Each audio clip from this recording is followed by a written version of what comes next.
الحمدللہ دعوت اسلامی کے شعبے FGRF کے تحت ملک بھر میں 1 اگست کو شروع ہونے والی شجر کاری مہم کا سلسلہ جاری ہے۔ کراچی ڈویژن ایسٹ کے نگران نے بھی FGRF کے اسلامی بھائیوں کے ہمراہ لانڈی اور کورنگی کے مختلف مقامات پر پودے لگائے، جس میں ٹاؤن چیئرمین کورنگی نعیم شیخ اور دیگر عہدیداران بھی موجود تھے۔ ڈویژن ایسٹ نگران نے شرکاء کے ہمراہ پودے لگائے اور دعا بھی کروائی۔ اس حوالے سے ڈویژن ایسٹ نگران نے مدنی خبروں سے گفتگو کرتے ہوئے بتایا، کورنگی ٹاؤن میں موجود ہے اور یہاں پر آج شجر کاری کا سلسلہ ہوا۔ آج پورے کراچی میں، بلکہ نہ صرف کراچی بلکہ پاکستان بھر میں الحمدللہ شجر کاری کا سلسلہ رہا ہے۔ پودا لگانا ہے، درخت بنانا ہے۔ جبکہ ٹاؤن چیئرمین نعیم شیخ نے FGRF کے تحت ہونے والی شجر کاری مہم کو سراہا اور اپنی نیک خواہشات کا اظہار کرتے ہوئے مدنی خبروں کو اپنے تاثرات بھی دیے۔ مشکور ہوں دعوت اسلامی FGRF کا۔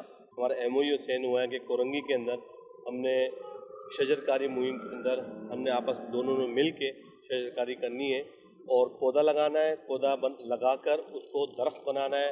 اپنی پوری ٹیم کے ساتھ ہم 50,000 کچھ درخت ہم جو ان سے لیں گے دعوت اسلامی کے دوستوں سے، تو انشاءاللہ ہم 50,000 درخت ہم کورنگی ٹاؤن میں لگائیں گے۔ شجر کاری کی مہم کے حوالے سے گرین اینڈ کلین کا کانسیپٹ دیا ہے۔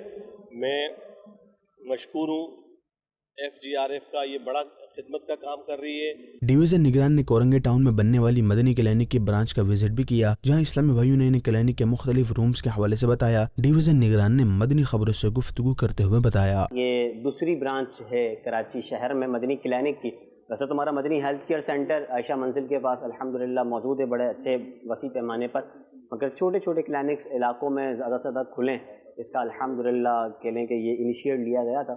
پہلا کلینک کھلا کورنگی ٹاؤن میں اور اب دوسرا جو ہے وہ کورنگی میں ہے، اور اللہ نے چاہا تو انشاءاللہ یہ بہت تیزی کے ساتھ یہ بڑھتا رہے گا انشاءاللہ، اور کوشش ہے کہ یہ ایک علاقے میں کئی کلینکس بھی کھلیں۔ اور تقریباً یہاں جو ہماری کاسٹنگ ہے، چیک اپ فیس جو ہے نا وہ 200 ہے وتھ میڈیسن۔